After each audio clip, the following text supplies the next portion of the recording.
నీ జీవితానికి అప్పగించావా? నీ ప్రవర్తన అంతటి ఏందో ఆయన అధికారానికి ఒప్పుకున్నావా? లేకపోతే నీ ఇష్టమే జరగాలని, నువ్వు అనుకున్నదే జరగాలని, నీకు తోచిందే జరగాలని నువ్వు ఆశిస్తున్నావా?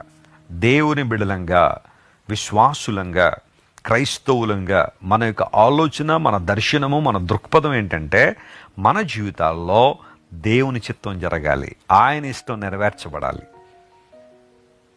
ఎప్పుడైతే అలాంటి అనుభవం మనం ఎదుగుతామో మన త్రోవలు సరళం చేయబడతాయని కీర్తనకారులు అదే అంటున్నారు. ప్రభువా, నీవే మా రాజు, మేము నిన్ను ఆశ్రయిస్తున్నాము, నిన్ను మా రాజుగా చేసుకున్నాము.